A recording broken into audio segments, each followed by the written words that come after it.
Qu'est-ce qu'une superpuissance sans un porte-avions ou deux?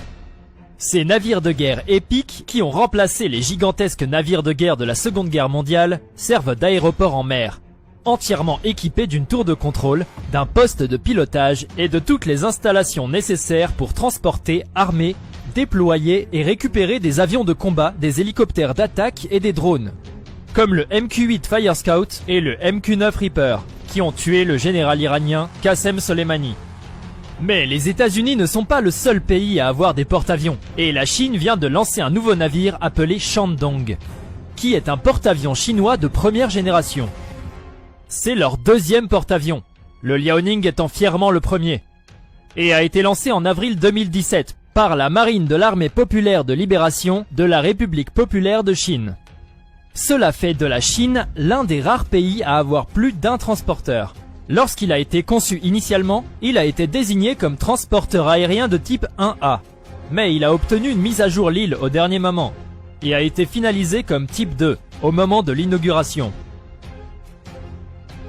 Selon le service de presse d'État Xinhua, digne de confiance, la Dalian Shipbuilding Industry Corporation a commencé à travailler sur le navire en novembre 2013, pour finalement l'inaugurer en mars 2015. C'est un gros navire, le plus grand navire de guerre jamais construit en Chine. Il porte le nom d'une province chinoise et il s'agit du premier transporteur entièrement construit au pays. Du point de vue des capacités, il fait passer le Liaoning pour une blague, capable de transporter 50% d'avions de chasse en plus. Cela dit, il est encore techniquement inférieur à un porte-avions standard Bog de l'US Navy.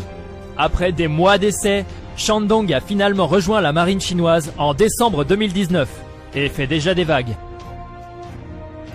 Il entreprend 9 essais en mer pour tester son métal, et le 9, il sort même du chantier naval de Dalian, transite par le détroit de Taïwan avant de s'arrêter à l'île Hainan. Efficace. Le plan est qu'il soit rejoint par 2 à 4 autres navires, dans une tentative de construire une contre-puissance à la force navale américaine qui domine le Pacifique autant que Marvel ne domine le box-office hollywoodien. Les fans de tout ce qui est militaire attendaient avec impatience le lancement de Shandong, avec toute l'excitation et l'obsession des Trekkies qui attendaient que Picard soit enfin sur Amazon. Mais une piste ASBB pour le transport VIP 747-81 de l'armée de libération du peuple a finalement laissé filtrer la date à laquelle ça allait se produire. Le leader chinois Xi Jinping était présent alors que le drapeau de l'armée populaire de libération, ou APL, flottait fièrement. 5000 personnes ont assisté à cette cérémonie mémorable, un jour clé de l'histoire militaire de la Chine. Le Liaoning, aujourd'hui désuet, a été construit à l'origine comme porte-avions pour l'Union soviétique, mais n'a pas été achevé à la fin de la guerre froide. Un homme d'affaires chinois, avec plus d'argent que de bon sens, a acheté le navire inachevé, pour aucune autre raison que la nouveauté. Un peu plus tard, réalisant sans doute à quel point il avait été nul, il l'a donné à la marine de l'armée de libération du peuple, qui a décidé de l'utiliser. Ils ont passé des années à étudier, puis à mettre à niveau le transporteur, le portant aux normes modernes du mieux qu'ils pouvaient. Malgré cela, Liaoning a surtout été utilisé à des fins de formation. Le Shandong est une tentative réussie par la Chine pour construire sa propre version améliorée du Liaoning, pour une utilisation militaire réelle. De l'extérieur, Shandong est très similaire à Liaoning. La différence évidente étant de nouveaux radars à réseau phasé et une forme légèrement différente de la superstructure de l'île. Il conserve le décollage en saut à ski du Liaoning, qui limite son aile aérienne à des avions de chasse et des hélicoptères J-15, et est alimenté par des chaudières conventionnelles alimentées au mazout. Il a un déplacement de 55 000 tonnes, ou 70 000 lorsqu'il est chargé, et une longueur de 315 mètres. Ce qui le rend 55 000 fois plus lourd qu'un rhinocéros blanc et à peu près aussi long que la tour Eiffel. Mais c'est ce qui est à l'intérieur qui compte. Il y a de nombreuses mises à jour qui font ressembler le Liaoning à une bande Betamax comparée à un abonnement Netflix. Ces caractéristiques comprennent un stockage accru de carburant et de munitions, un bureau de vol plus vaste, un système radar à balayage électronique et une salle qui contrôle 36 chasseurs. C'est 12 de plus que Liaoning. En fait, quand il s'agit des avions qu'il peut transporter, Shandong est impressionnant, car il loge 4 différents types d'avions. Le premier est le J-15 Fighter Jet. Aussi connu sous le nom de Flying Shark, ce chasseur bimoteur de 4e génération à biréacteur a été développé conjointement par Shenyang Aircraft Corporation et l'Institut 601 de la marine chinoise. C'est un développement du J-11B, beaucoup plus ancien, avec certains éléments du chasseur russe Sukhoi 33, un mix de supériorité aérienne. Avec une masse maximale au décollage de 33 tonnes, le J-15 Fighter Jet est sans conteste le chasseur à réaction porteur le plus lourd de la planète. Le deuxième est l'hélicoptère de transport Z-18, une nouvelle génération d'hélicoptères de transport militaire. Développé par Shanghai Aircraft Industry Corporation, il était en fait basé sur le Civil Avicopter AC-313. Cette application maritime sur l'AC-313 est souvent surnommée Sea Eagle et est hypothétiquement capable de mener des missions de guerre anti-sous-marines car elle est armée de torpilles légères U-7K. Le troisième type d'appareil à bord du Shandong est l'hélicoptère Ka-31.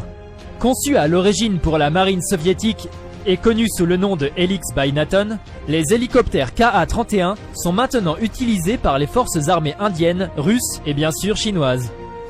Le Ka-31 possède des caractéristiques uniques, telles que l'antenne rotative du radar d'alerte précoce, qui peut être repliée et rangée sous le fuselage, et la réduction de la suite de capteurs électro-optiques, normalement encombrantes, qui se trouve sous le poste de pilotage. Le quatrième et dernier est l'hélicoptère Z-9C, qui a été fabriqué à l'origine par Harbin Aircraft Manufacturing Corporation. Le premier Z9 a pris la voie des airs en 1981 et a été construit à partir de composants fournis par le constructeur aérospatial français Aérospatial. Mais des années de développement ont transformé le Z9 en Z9C, une variante navale du Z9 original, utilisé pour la première fois en 1990. Bien que sa fonction principale soit les missions de recherche et de sauvetage, ainsi que la guerre anti-sous-marine, le Z9C peut en fait être équipé d'un radar de recherche en surface KLC-1 en bande X qui permet au Z9C de détecter les cibles en surface qui sont au-delà de la portée normale des radars embarqués. L'hélicoptère parfait pour se cacher et aller trouver. Fondamentalement, le Shandong est un très grand jouet, plein d'autres très grands jouets. À titre de comparaison, un transporteur US est rempli de 44 chasseurs d'attaque FA-18EF Super Hornet, 5 chasseurs d'attaque électroniques EA-18G Growler et 19 hélicoptères, bien qu'à certaines occasions, un tiers ou plus de ceux-ci sont déployés sur les croiseurs et les destroyers qui escortent le transporteur. Un atout majeur qu'a un transporteur US sur le Shandong est le 2D Hawkeye aéroporté à alerte précoce. Ces avions à turbopropulseur à 5 membres d'équipage ont un système avancé capable de détecter la menace ennemie dans les airs et en mer, sur des centaines de kilomètres dans à peu près toutes les directions. Une fois la menace identifiée, le Hawkeye peut alors envoyer des avions de chasse ou même des missiles depuis d'autres navires de la force opérationnelle pour intercepter la menace ennemie.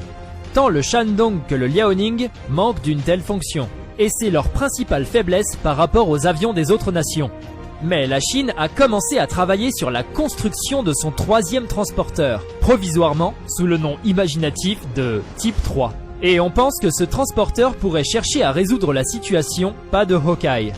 Nous ne savons pas pour vous, mais après avoir regardé Infinity War, nous pensons que vous pouvez vous en tirer sans Hawkeye.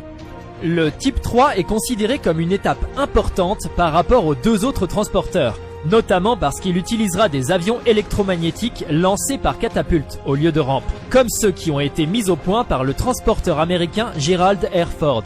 La grande question que tout le monde se pose est de savoir comment la Chine va utiliser une telle arme. Les experts disent que le Shandong est susceptible de faire équipe avec le Liaoning afin d'empêcher les forces étrangères de venir à l'aide de Taïwan dans le conflit en cours. Pour ceux qui ne le savent pas, la relation entre la Chine et Taïwan est très difficile. Taïwan, connue plus officiellement sous le nom de République de Chine, est une île juste au large de la côte sud de la Chine, mais elle est gouvernée indépendamment de la Chine continentale depuis 1949. La Chine considère l'île comme une province chinoise, mais les habitants de Taïwan ont une opinion très différente et se voient comme un pays à part entière. Malgré ce conflit de souveraineté, les choses ne se sont pas encore trop détériorées, car les liens économiques entre eux sont développés. Mais la friction politique sous-jacente augmente, et il y a eu un renouvellement récent de leur ancienne tension. Il semble qu'une déclaration d'indépendance de Taïwan soit inévitable, tout comme une riposte agressive de la Chine. Et tous les signes indiquent que l'APL se prépare pour la bataille dès que possible, avec Shandong au cœur de l'opération. L'idée est que Shandong ferait équipe avec Liaoning et qu'ensemble, ils se dirigeraient soit vers la mer de Chine du Sud pour donner à Pékin un avantage, ou tout simplement prendre Taïwan en tenaille géante. Si les États-Unis ou les navires japonais atteignent Taïwan dans une tentative pour aider l'île, la Chine semble préparer Shandong et Liaoning à arrêter ces navires américains et japonais, peu importe le coût. D'autres utilisations possibles pour le Shandong dans un tel scénario est qu'il sera utilisé pour essayer d'empêcher les bombardiers américains à longue portée de partir de leur base de Guam. La raison derrière cela serait d'essayer d'empêcher les avions américains de cibler les formations de transport et les sous-marins de la Chine. Dans leurs efforts contre Taïwan, Shandong et Liaoning ne seraient pas seuls. Ils seraient rejoints par 2 destroyers à missiles guidés de type 55. 6 frégates à missiles guidés, 4 frégates de type 54, un navire de ravitaillement et 3 sous-marins nucléaires de type 93B. Sur le sujet, le commentateur militaire de Hong Kong, Song Zongping, a déclaré ceci. Bloquer l'accès des flottes américaines et japonaises à Taïwan est la mission de l'APL. Toutefois, afin de tirer le meilleur parti possible des domaines maritimes et aériens, l'APL doit coordonner non seulement le groupement tactique à 2 transporteurs, mais aussi les opérations interarmées entre les différentes unités de combat, comme la force de roquettes, les troupes amphibies et d'autres groupes de service. Le spécialiste militaire basé à Pékin, Zhu Chenming, s'est fait l'écho de ce sentiment, affirmant que Pékin considère la situation à Taïwan comme l'un de ses principaux intérêts nationaux et qu'il ne ménagerait aucun effort pour maintenir son intégrité territoriale si Taïwan prenait des mesures concrètes pour déclarer son indépendance. En plus de causer des problèmes à Taïwan, le Shandong se concentrera également sur les eaux très contestées de la mer de Chine méridionale, dont Pékin prétend qu'elles leur appartiennent. Une revendication également faite par les Philippines, le Vietnam, la Malaisie, le Brunei et Taïwan. Pourquoi personne n'a-t-il élevé ces gens pour qu'ils s'entendent? Le groupe d'attaque dirigé par le Shandong sera probablement déployé dans les airs au-dessus de la mer de Chine méridionale, où il s'engagera très probablement dans des rencontres face à face avec des navires militaires étrangers. Ce qui se passerait ensuite, si cela se produisait, est une supposition. Bien qu'il soit intéressant de noter que le Shandong a été conçu avec la domination sur la mer et l'air à l'esprit. De là, le Shandong et son groupement tactique à 2 porte-avions semblent prêts à aider l'APL à acquérir une supériorité militaire dans la mer de Chine. Le fait que la Chine construise de plus en plus de porte-avions nationaux vous inquiète-t-il? Et comment pensez-vous que la situation avec Taïwan va évoluer? Faites-nous savoir dans les commentaires. Et si vous avez aimé la vidéo, n'oubliez pas de vous abonner et d'activer les notifications afin d'être le premier à savoir quand une nouvelle vidéo arrive. Merci d'avoir regardé.